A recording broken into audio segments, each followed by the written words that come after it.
you for everybody that came here today. We hope that you will guide our legislature and to convince them to do the things that are right for the citizens of the state and for our nation. But we bless you, thank you for the food, we welcome you into our hearts, and we thank you for bringing Mr. D. McVay to talk to us today. In his name we pray, amen. To the flag of the United States of America, and to the republic for which it stands, one nation under God, indivisible, with liberty and justice for all. God bless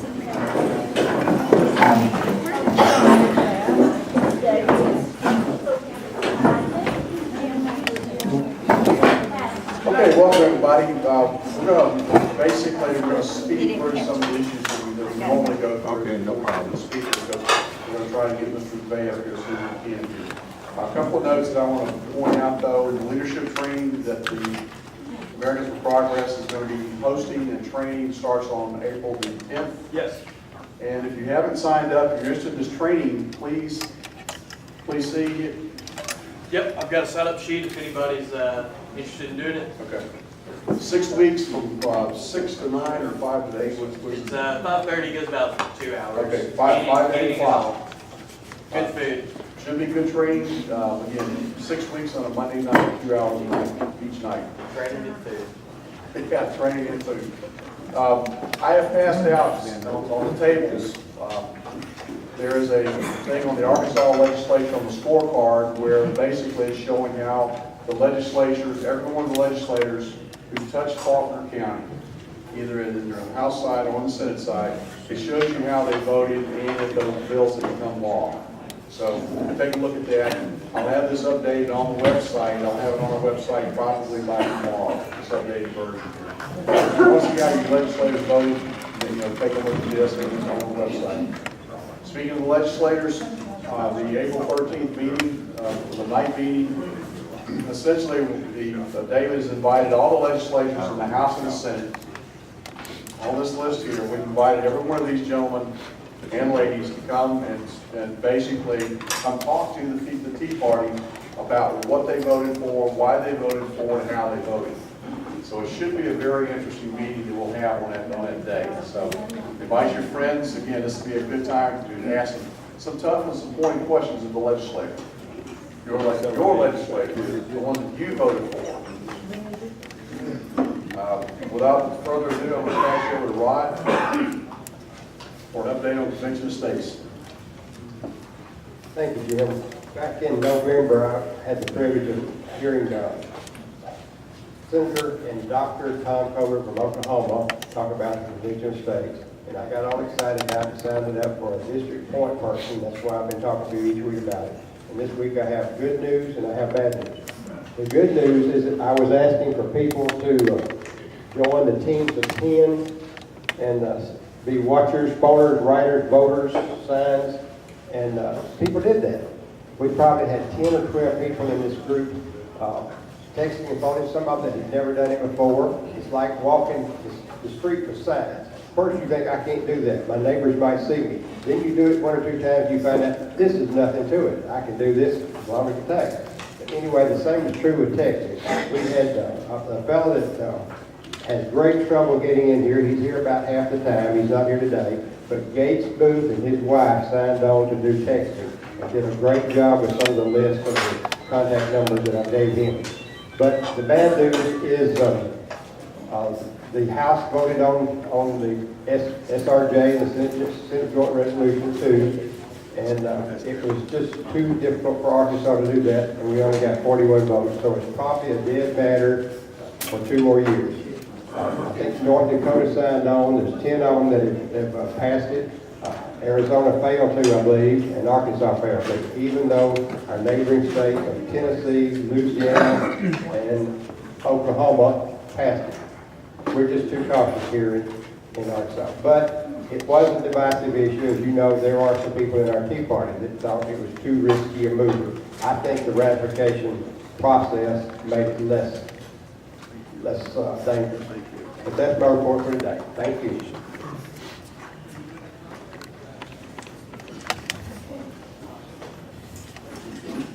Thank you, Ron. Matt? that is kind of a disappointment, but that's what happens. Well, today it's my job, instead of talking about watchdogs, to talk about our speaker. I'm going to introduce our speaker today. You all know that Colonel Gene McVay is here to speak to us today. And I'd like to introduce him in the simplest way possible. If you introduce somebody and you actually list all of their years and years of military service, if you actually list all the things they've done over their lifetime, it's going to take a while. So I'm simply going to introduce Gene McVay as, and this may not be the order he would prefer, but it's the order I came up with. First of all, he's a Christian. He's married for 52 years, about 6 months longer than my wife and I. Nice job.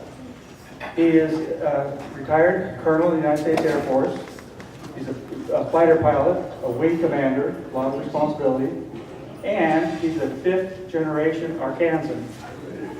And on top of that, I happen to know that he is a patriot, a conservative. I met him only one time at a Tea Party Alliance meeting in Hot Springs and enjoyed meeting him there. And so if you would like to follow him on Facebook, his Facebook posts are cryptic and to the point. Excellent Facebook posts. And if you would like to join him on Facebook and like him, you can join in at 2,255 people that watch Gene McVay. So it's not that he's alone in some of his thoughts. So Gene's topic today is going to be about the first Arkansas Republican governor. So with that, let me introduce Gene McVay. Gene?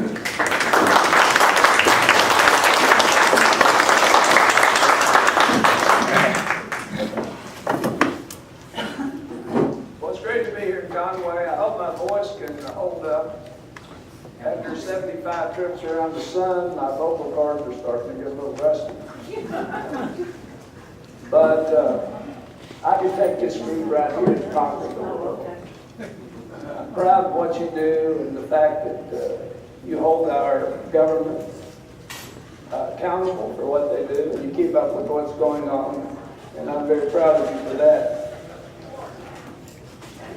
When I was attending high school in Mountain Home, an astonishing thing happened. My classmate's father was elected to the Arkansas House of Representatives as a Republican. That had not happened in a lifetime. It was O.D. Pendergrass, and I asked Representative Pendergrass one time about his experience in the legislature and how he felt about it. And he said, well, to tell you the truth, I feel lonesome.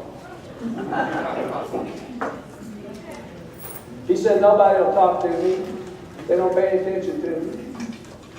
The 99 Democrats just basically ignored him. Well, for a lifetime, they had total control of Arkansas government. It was a one-party system, and they had their way. They developed the education, the roads, everything else the way they wanted. Well, at the time I was in high school, anytime you heard Hal Clayton's name, our first Republican governor after Arkansas was readmitted to the Union, and the leader of the Republican Party for decades, and in fact, a leader in the Republican Party in Arkansas and nationally until he died. But when you hear his name, you'd also hear carpetbagger or corruption or impeachment or something negative about Hal Clayton. And so I felt like today I would try to introduce you to our first governor. And when you leave here today, I hope you will know and appreciate him like I do. But I want to start the story in 1655 in Chichester, England. That's when Will Clayton was a carpenter, a woodworker there in Chichester. And that's when George Fox traveled to that town in southern England and held a series of meetings and really changed Will Clayton's life. George Fox was the founder of the Society of Friends. And Will Clayton became the treasurer of the branch there in Chichester. And one day when George Fox was standing before a judge, he told that judge, he said, one day you will quiver before the Lord. And the judge said, well, you may quake, but I assure you I will not.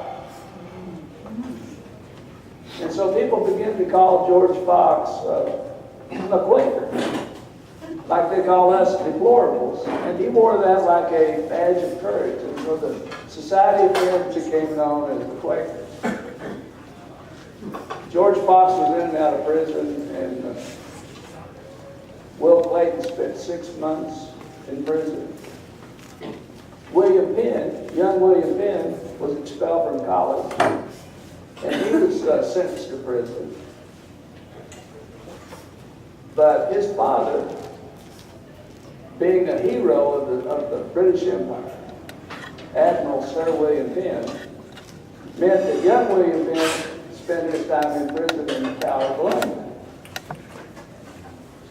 But his father was so distressed that young William Penn moved out and was living with Quaker families. But he was very vocal in his support of Quakers. In 1670, his father passed away. And the Crown owed a great deal of money to the Penn family.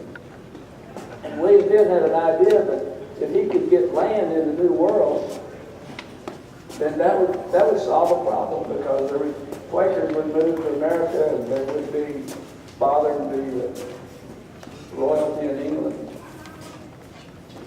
So they started talking about the land west of New Jersey. They call it West Jersey.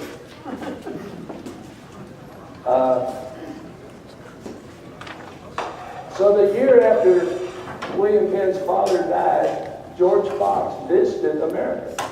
He made it a point to visit the West Indies and the colonies and to go to West Jersey and look at that land. There were a lot of Quakers in America. There were missionaries in America. And when George Fox returned to England, he was met by Will Clayton and William Penn. And he said, it's a beautiful land, heavily wooded, nice old growth forests located in the Delaware River Valley. And so when Will Clayton could, he immigrated to West Jersey. First in the very southeastern part of West Jersey at Marcus Hook, which was the oldest Scandinavian settlement in America. And he changed the name to Chichester. And he looked around and he found a place he liked, a few miles north of there, and he moved up there and he named the settlement Chester. Well, by 1681, the king and William Penn had concluded all the paperwork and everything. And William Penn wanted to name his new colony Sylvania, which means woods. And the king persuaded him to call it, name it after his father, and honored his father. So they settled on Penn's Woods, or Penn Sylvania. The next year, in 1682, William Penn traveled to America. He brought everybody. He brought engineers and surveyors, carpenters and lawyers, the whole entourage. And they landed at Chester. The monument where William Penn first set foot on the soil of Pennsylvania is there today. It's not very pretentious, but it's there. The plan was to establish his capital at Chester. If he had done that, Chester would have become the largest city in the British Empire.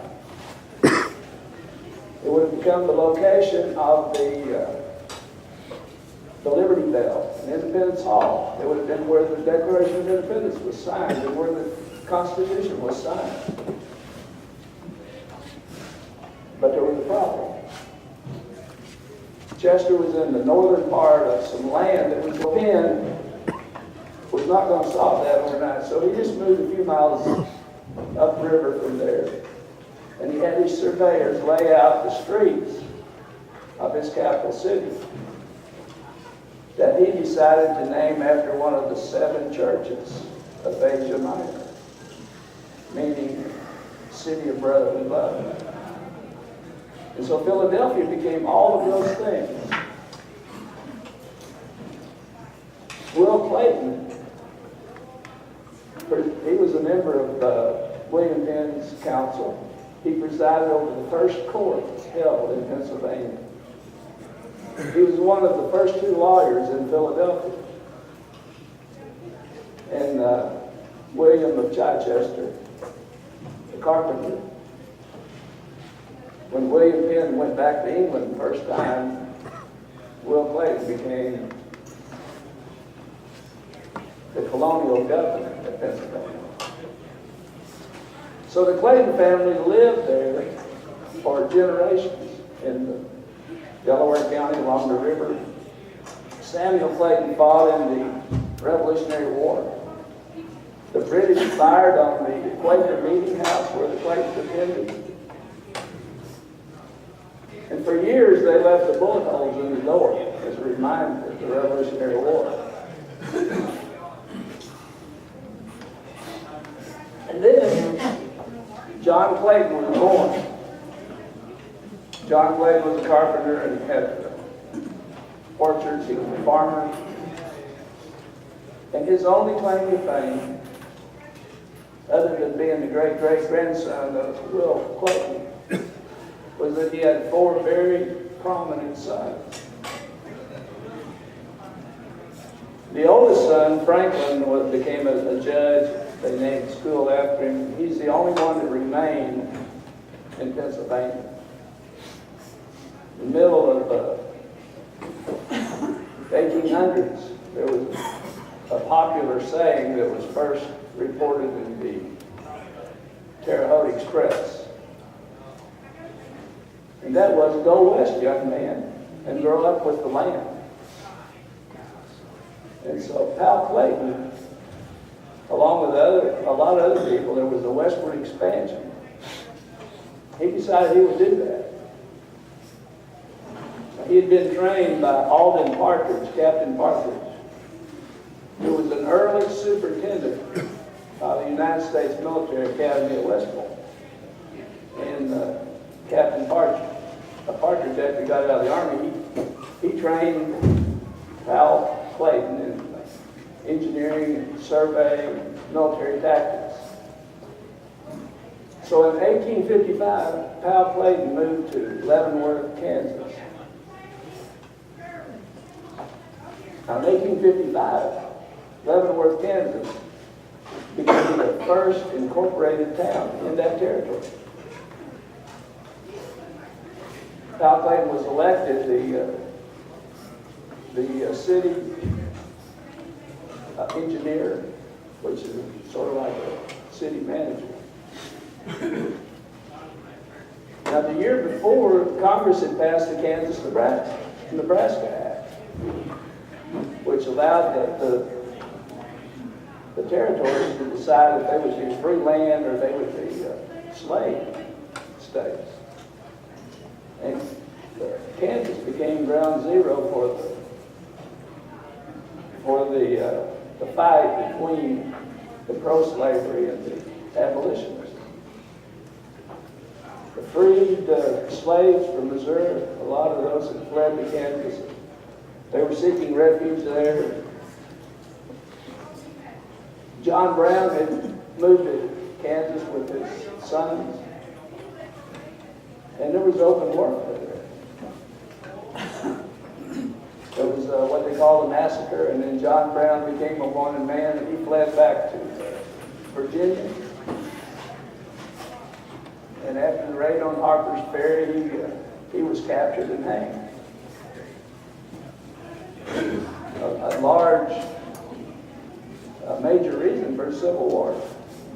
Union soldiers were singing John Brown's body lays molding in the grave. And so, when the Civil War broke out, Hal Clayton joined the Union Army. And he was elected the captain and the commander of a company, Company F in the 1st Kansas Infantry Regiment. The postmaster of Leavenworth joined the Confederate Army, and he was the company commander. And these two forces were moving through Wilson Creek. How many of you know about Wilson's Creek? It was the first major battle west of Mississippi River. It's on what used to be the Telegraph Road that ran from Springfield to Fayetteville. And then it was called the Wire Road, and then the Old Wire Road. But they were moving through that battlefield, and it was before they even had uniforms. And Hal Clayton recognized the postmaster. And so he separated his group, and then a battle ensued, and Hal Clayton killed the postmaster. That may be why he never went back to Kansas. It wouldn't have been safe for him. He lost more than half of his company in that battle. The first Arkansan killed in the Civil War died in the battle.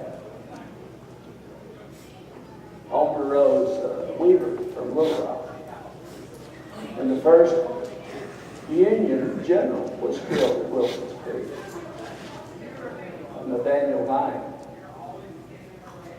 Well, after that battle, Hal Clayton had distinguished himself and shown a lot of courage. So he was promoted to lieutenant colonel and moved to the 5th Kansas Cavalry Regiment. And soon he was promoted to full colonel, and he commanded that regiment. And they were ordered to Arkansas, to Helena.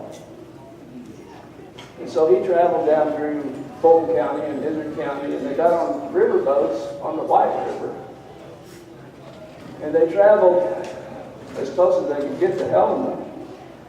And then he had a wagon train with supplies, and they went overland. He thought he had lost that wagon train. They never showed up for a long time. But they got into a skirmish at Jacksonport with elements of the Texas Rangers. But eventually they showed up. And so they went into Helena together. Hal Clayton selected a hotel for his headquarters. It was run by Captain McGraw, who was a former riverboat captain. He had a daughter named Adeline. And his daughter hated those Union soldiers. And she caused so much problems, so many problems, so much distress, that Hal Clayton had her arrested. Well, I think he probably lived to regret that. Because after the war, they became man and wife.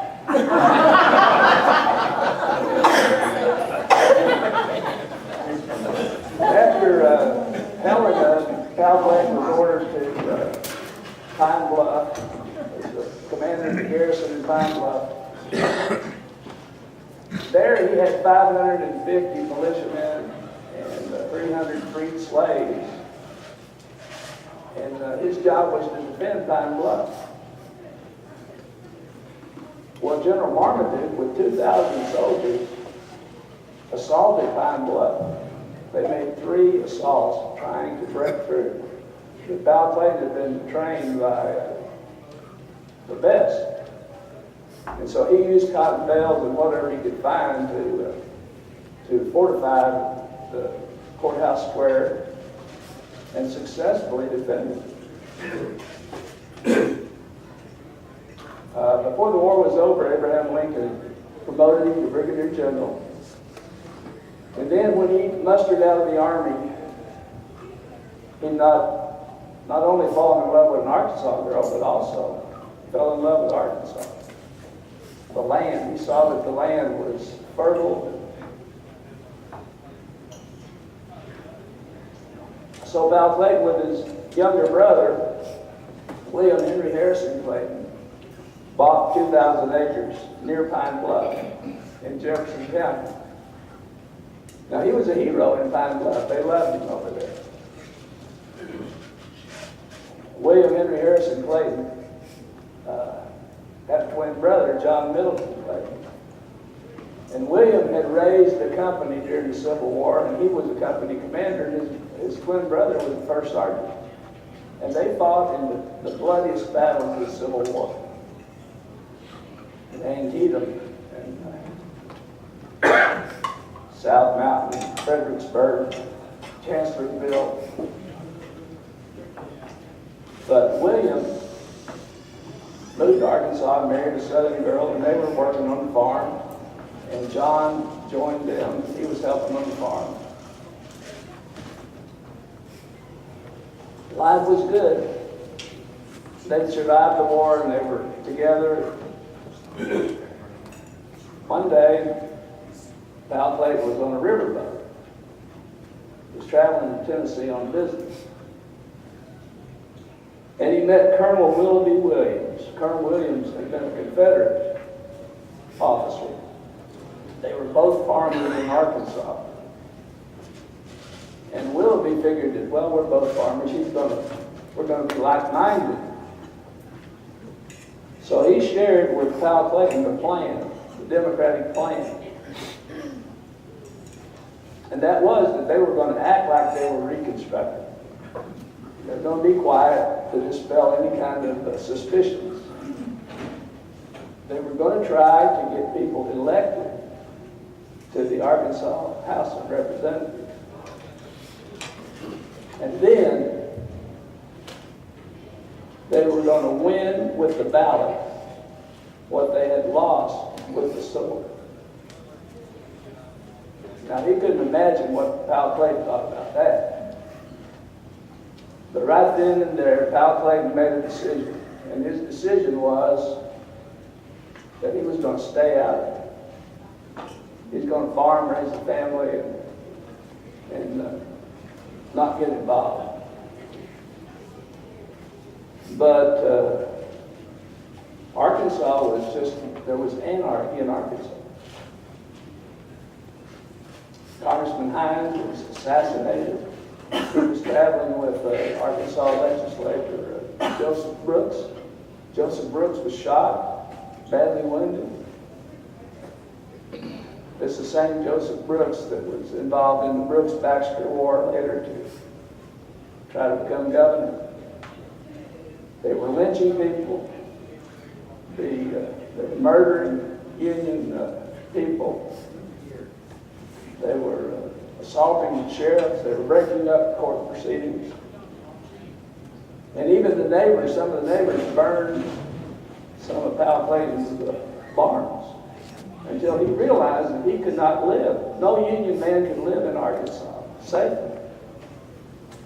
So that's when they held a Union convention in Little Rock and nominated Val Clayton governor.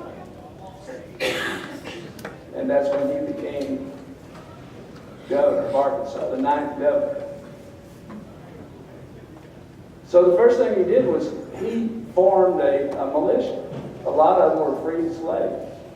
But he started the state guards, and he declared martial law in about 14 counties and restored law and order. He did a lot of other things. He drained the swamp. And I mean literally.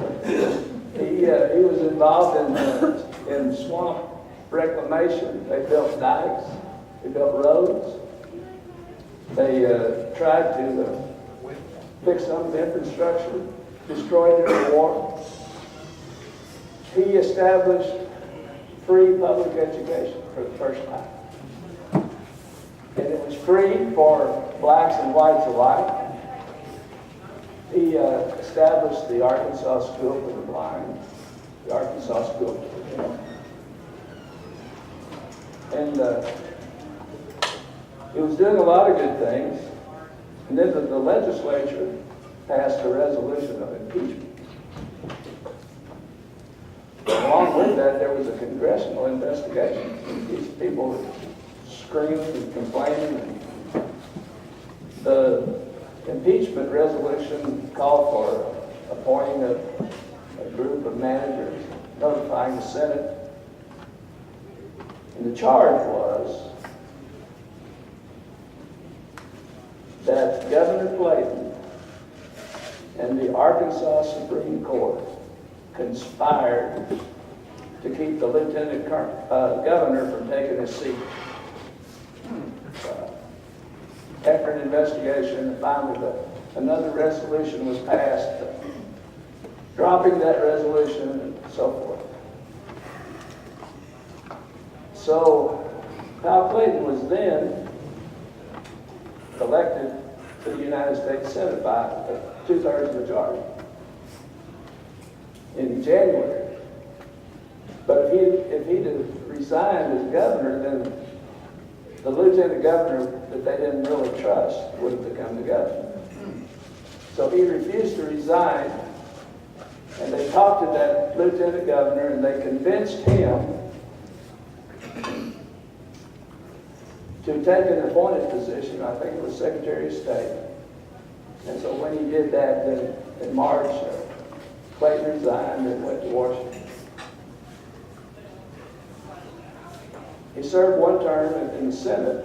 One of the good things he did, when his brother William went to Fort Smith as a U.S. attorney, and he saw how lawless Fort Smith was, he said, "We got to have a judge over here." And that Judge Parker was a really good judge, but he had been appointed chief judge of Utah and been confirmed by the Senate. So Powell Clayton, President U.S. Grant, and Will Clayton got all that undone and ended up getting Parker at Fort Smith. When Powell Clayton returned to Little Rock, he became the president of the Little Rock, Mississippi and Texas Railroad. And he still had his farm in Pine Bluff and so forth. But he ended up moving to Eureka Springs. And he became the president of the Downtown Development Association. He founded the Eureka Springs Railroad, and with some local businessmen, he built the Crescent Hotel. And he made Eureka Springs an international destination that it is today. His house, today it's called the Crescent Cottage Inn. You can stay in Clayton's old house up there. But he made a big difference in Arkansas. Continued to be involved in politics. And then he was appointed the minister to Mexico. And after about a year, they upgraded that post, and he then became the very first United States ambassador to Mexico. So he served in that post for a while. And then he returned to Arkansas, and he stayed in Arkansas for a little while. Then he moved to Washington, D.C., where he was involved in the national politics. Helped William McKinley get elected and some of those things. But in 1912, same year the Titanic hit the iceberg,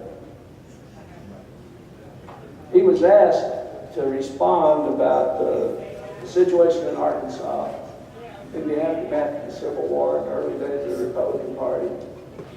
And so he made this statement. I'm going to read it to you. He said, in addition to the Democrats' complete control and manipulation of the election machinery, as each biennial election drew near in Arkansas, some new version of the evils of Reconstruction was brought forth to distract attention of the voters from the misdeeds of the Democratic Party ring and to make it possible for them to avoid giving an account of their stewardship. The wildest and most fallacious stories have been told. And then a couple years later, Pal Clayton died and was buried in Arlington National Cemetery. His brothers, let's see how much time we've got here. John Milton Clayton was elected sheriff of Jefferson County 5 times. He served in both houses of the Arkansas legislature. He was on the original board of the University of Arkansas, the board that decided where the university would be located. And he was assassinated while running for Congress. He was investigating some theft of some ballot boxes in Plummerville. And that assassination was never solved. One of your professors here at UCA wrote a book. Kenneth Barnes, Professor Barnes, wrote a book called Who Killed John Clayton. Wrote that off several years ago. William Henry Harrison Clayton had been Commissioner of Education in the district where there was no public schools. When he finished that job, there was at least 10 schools in each county. He then served as U.S. Attorney under 4 presidents. After that, he was appointed Chief Judge of Indian Territory, and he was instrumental in getting statehood for Oklahoma. And when he achieved that, he hand-carried the Constitution along with the governor of Oklahoma to Teddy Roosevelt. The governor of Oklahoma, Governor France, had fought with Teddy Roosevelt at San Juan Hill. So that was quite a reunion. But that's the story of the Claytons. I know several people who were ordered to Fort Chaffee as the commander of Fort Chaffee. I know 3. They all decided to stay in Arkansas. Same thing happened at Little Rock Air Force Base. So I don't think Pal Clayton was a carpetbagger at all. But I'll answer any questions I can.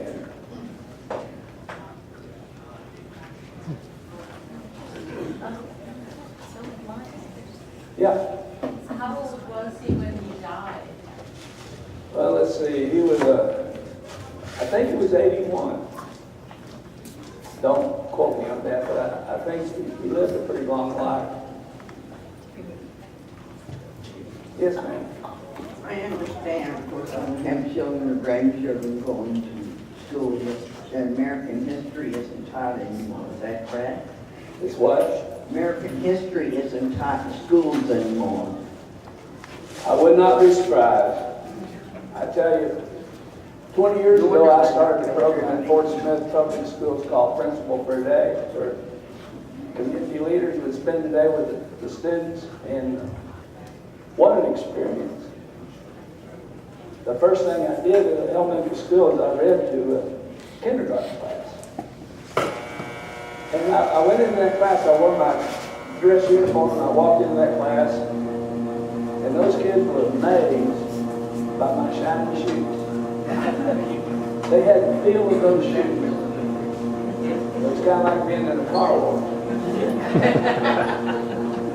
The cutest little African-American girl came up and put her arm around my leg, and she said, "I love you, Colonel."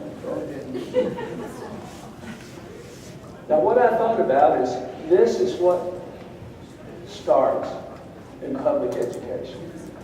These innocent children, you would do anything for them. You want them to have the very best education, world-class education. And they can learn anything. Their brains are like a little sponge. And everything's exciting to them. They love learning. And then I spoke to the 5th graders. I talked to them about easy credit and how the credit cards can cause a lot of problems. I told those kids that they'd save $158 a month and invest it at 10% interest, starting on their 20th birthday. When they turn 60, they'd have $1 million. I ran into one of the teachers at Fort Smith First Baptist Church next Sunday, and she said, "Colonel McVay, you caused us to wear out our calculator. Those kids were stopping us. I want to know how much money But from the time they start kindergarten until they walk across that stage and get the diploma, and then they get out in the fast food restaurant. If that fast food restaurant didn't have a picture of a hamburger, and a picture of French fries, and a picture of a Happy Meal on it, there'd be pandemonium. Oh, and then they can't make change. Oh, no. It's even worse than that. I was asked to speak to 3 honors physics classes at Fort Smith not long ago. And I asked those kids I said, how do you explain the physics of an astronaut in a space shuttle in orbit floating around? Their pen floats around, their food floats around. What's the physics of that? All 3 classes said, well, there's no gravity up there. So a couple hundred miles above the Earth, there's no gravity? Well, sure there's gravity. So they didn't understand even basic physics in the honors class.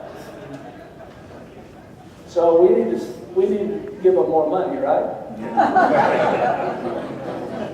We spend more money per student than any other country in the world. And we're 28th in math and science. So whose fault is it? The students? No. We turned education over to the NEA, and the NEA is about power, not about education. So we got a problem, folks. Anything else? Yes, ma'am. What about the Clayton family? Did they stay in politics?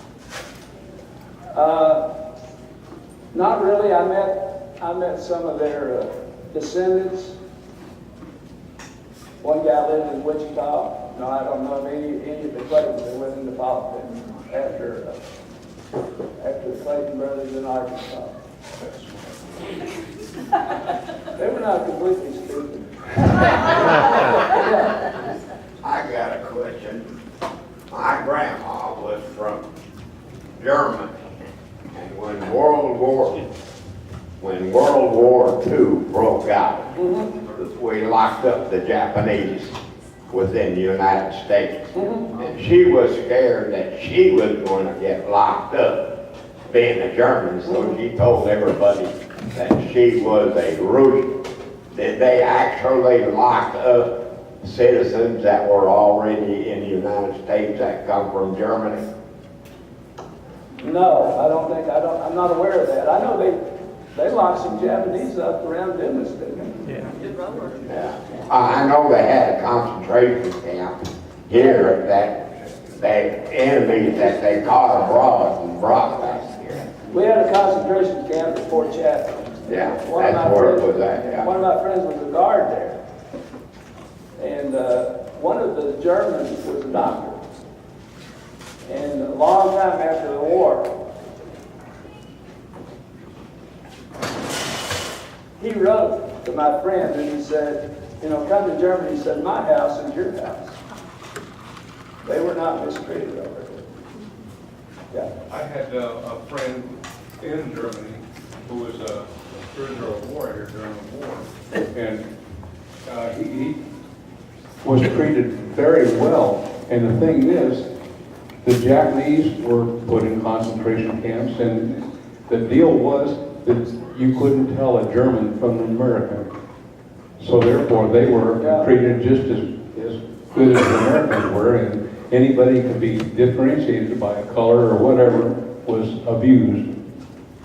Well, I lived in Japan. I studied Japanese language. I know about Japanese, and that was wrong. When you look at the Vietnamese, I was amazed by the Vietnamese, let me tell you. They came over here. The refugees came over here. They put them up in Fort Chaffee. Some of those people couldn't speak English. I watched the junior ROTC practice shooting at Northside High School one day. And there was a little tiny Vietnamese girl who was shooting a $600 air rifle. It's a giant air rifle. She could barely hold that thing up. And she was nowhere near 5 foot tall. Nowhere near 100 pounds. Well, she was the Arkansas champion shooter. She was the commander of the junior ROTC. And she was at 4.5 grade point average. If they can do it, we can do it. Got it. Right after the bombing of Pearl Harbor, you had some of the Japanese on the mainland assisted 2 submarine crews get back to their people, and then you had one that was in the embassy or consulate there that was doing the spying and the photographing. Probably if you flip that and had that been in the German consulate and a German submarine, then it probably would have been the Germans that they would have tried to lock up rather than the Japanese.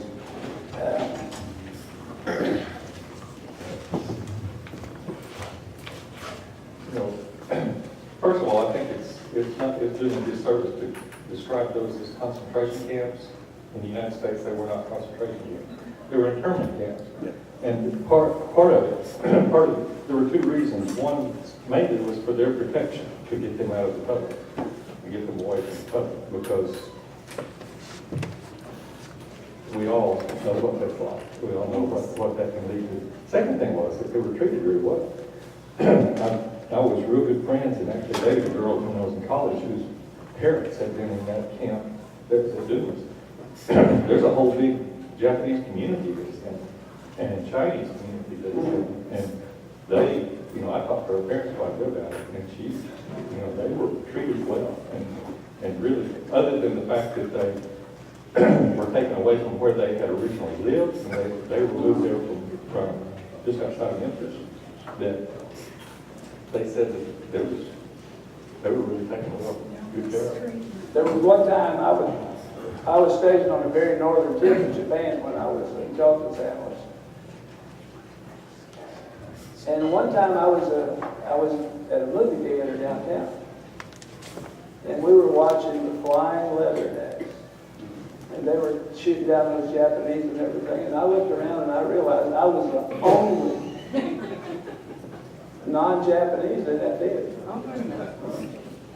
And when John Wayne came in to save those Flying Leathernecks, they were clapping for John Wayne, so I felt safe.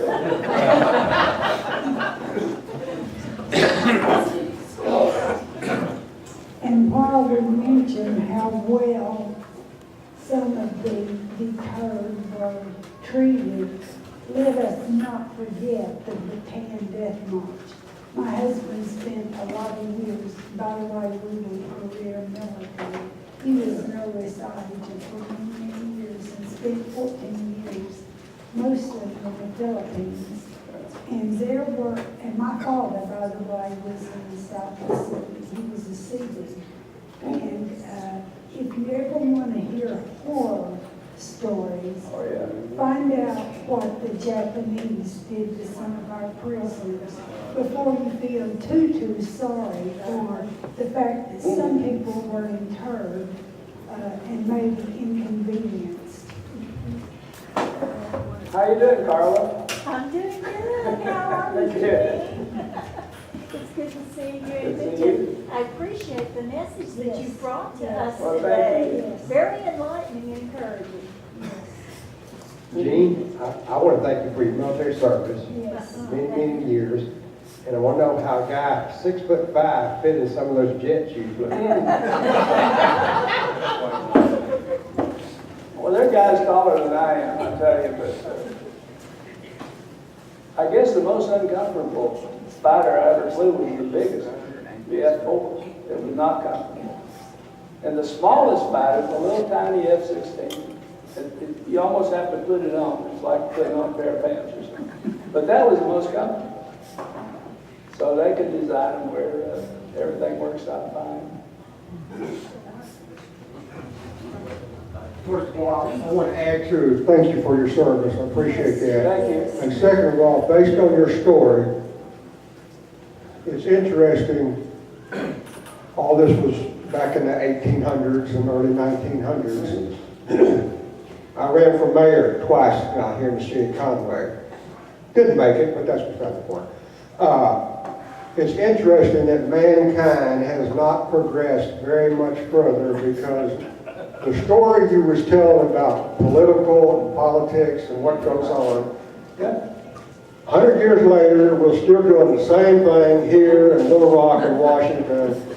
It's not a very good antidote for mankind. So it's interesting what you said. I appreciate that. Well, when you see some of the interviews on television and they ask about maybe the electoral college and these kinds of things, it's just amazing that this generation knows nothing about that. And the Donald Trump didn't get the majority of the vote. Well, maybe he did, maybe he didn't. But John Quincy Adams not only didn't get the majority of the popular vote, but he also got fewer electoral votes than Andrew Jackson, but he was elected by the House. They didn't overturn buggies. They didn't burn down buildings and stuff. That's our law. That's the way it works. But they don't know any of that stuff. Yeah. Well, going back to those ballot box deals and plumbable, Yeah. Modern Hawkins involved in that. I'm your predecessor. Yeah. Conway County's been great about that.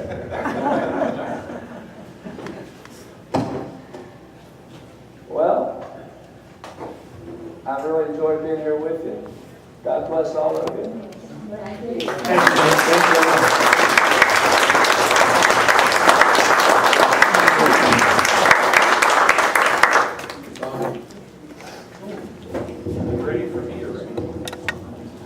Okay, 38 people in attendance, $36 in donations, thank you. Thanks again, everybody. Don't forget the meeting next Thursday, and the second Thursday, we're going to have our legislators here for the night meeting.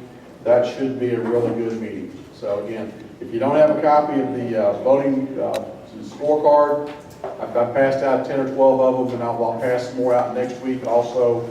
And hopefully, when the legislature is through, one day next week, I'll be able to put out a final scorecard. So we'll see what it is. Bring that if you want to bring a copy of the meeting. But again, let's hold them accountable. And remember, this is how we're going to vote. This is how we vote. Yes, ma'am. How come they can